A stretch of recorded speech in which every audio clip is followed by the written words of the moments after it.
All right, on your mark community, I am here to talk about a very, very popular question that I get asked frequently from our current clients, from prospective clients, and from other marketers that are genuinely curious when it comes to paid advertising. And that is, how do I set an advertising budget, or how much does it cost to advertise? And while I love to just give a black and white answer, there are a few factors that will really help you gauge on how to set an advertising budget. So I'm going to break them down for you. And in case we haven't met, my name is Ashley Monk. I'm the CEO and lead strategist at Anya, an online advertising, social media, and strategic agency based out of Indy. So this is the On Your Mark podcast. On your mic, get set, and listen. Wow, we butchered that today. And that is because at the time that I'm recording this, I feel like I have a little bit of mommy brain happening at home.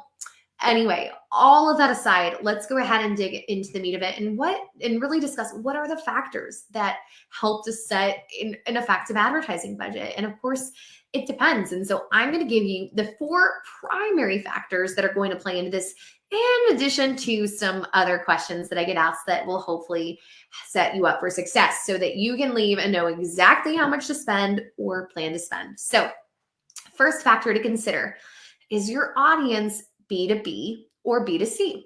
Are you going to be advertising for business to business or business to consumer? Because the answer to that question is going to let you know, okay, business to business, these tend to be professional services that are going to be a greater investment than that of a business to consumer company. Not always, but traditionally, this business to business investment will probably look more, be more expensive and harder to get the attention of that person. And so, knowing who you want to go after, and of course, with business to business, it's a little bit more challenging to leverage social media, the social proof that you can get organically from proof of concept behind your products. It takes traditionally a lot more work from a business to business standpoint to be able to build up an organic reach and to be able to really have that clout, if not possible. For instance, to give you an example, let's say I sell consulting services or from for as a business owner, right? Those consulting services are going to be a lot more expensive than someone that is going to be selling a lower dollar, lower cost item such as lawn care and home services. And as a result, it's going to take a little bit more spend to get in front of the attention of that B2B person. So that's the first factor.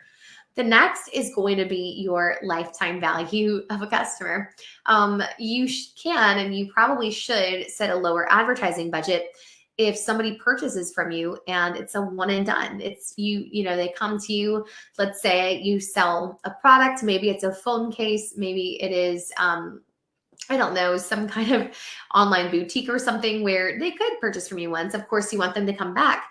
But let's say it is only something that you want once. Well, that lifetime value, even if they do come back, is going to be a lot lower than a higher ticket service. And as a result, you really need to have your costs lower and set a lower budget accordingly. So that's the next factor: is how much does it cost to obtain that person, and what is the lifetime value of a client or a customer to you?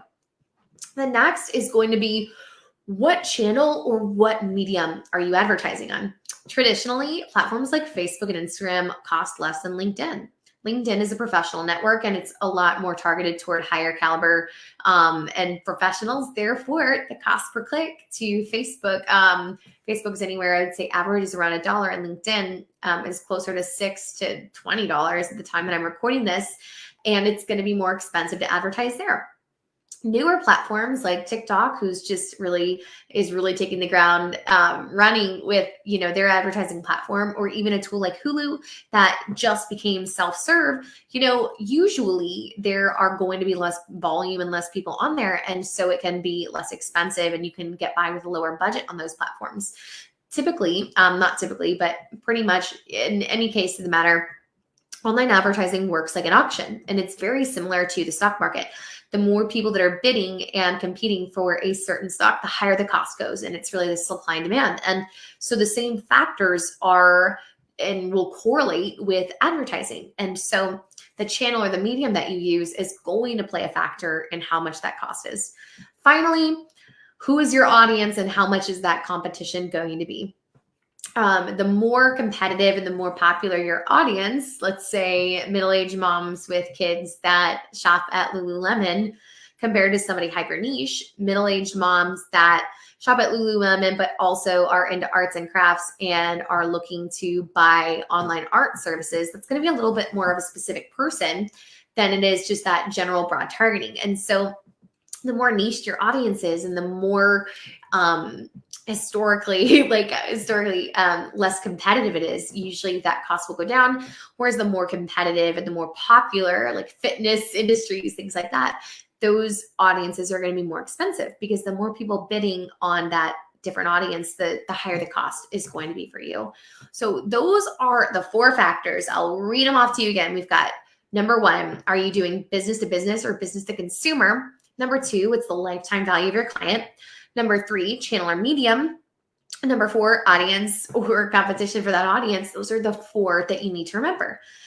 Well, you're probably wondering, okay, well, how much do I spend, right? These are the factors that are really important to take spend into account. But when it comes to how much you should actually spend or what's a healthy budget, it's going to depend on a lot of factors. So to give you some parameters, most companies spend 10 to 20% on their marketing. It may sound counterintuitive, but usually the smaller company is the more they spend, closer to that 20% mark, because they know that as an investment, they need to be getting their name out there. And so the more their revenue goes, the less they have to spend because they are already established. And then also that 10% can go a little bit farther because the company is bigger and can allocate that budget elsewhere. But traditionally, those companies spend that higher amount to be able to get their name out there. So that's the first factor. If you're wondering how to allocate for advertising, you need to look at your marketing budget as a whole and figure out if that 10 to 20% makes sense for you. The next factor is going to be how many campaigns are you wanting to run? If you're brand new to advertising and you're not working with an agency, then you're probably going to want to start very, very simple and leverage your budget on one campaign and on a simple campaign with a very easy to set up and measure objective. But the rule of thumb when it comes to setting this budget usually comes by looking at, depending again on your audience and targeting, because there's so many factors here, what the easiest way to kind of get a basic grasp is what is the platform you're advertising telling you to spend? What do they suggest? Like, what is the default setting when it comes to an advertising budget? And that will usually tell you what kind of the minimum bid is going to be acceptable. You know, Facebook used to be, you could actually get very far on $5 a day as a budget. And with inflation and with how the platform's changed, it is really, really challenging to stretch that budget and to give the algorithm a lot of data to work with. And so that minimum now is set at closer to $15 or $20 a day. And so that will typically serve as the gauge for you. But that is the other factor to consider. At the end of the day, if I were going to give any kind of feedback, the minimum that I would usually spend is that $20 if you're an established company and you have some social presence, $30 if you're newer is the minimum that I would spend to make your investment worthwhile. Of course, don't take that in a vacuum because, as I mentioned, those are just 4 of the top consideration factors that we will use when setting a budget and knowing how to spend on a campaign. So every situation is a little bit different. Every person is a little bit custom. And so hopefully these decision factors and will be able to help you determine what makes the most sense for you and your business. All right. I hope that this episode was valuable until we connect again next week. But I would love to know, what did you learn today that maybe you didn't know or that you think is going to be very helpful to implement in your business? I would love for you to drop a comment or to write to us and let us know what you think that is. Until next week, on your mark, get set, and grow.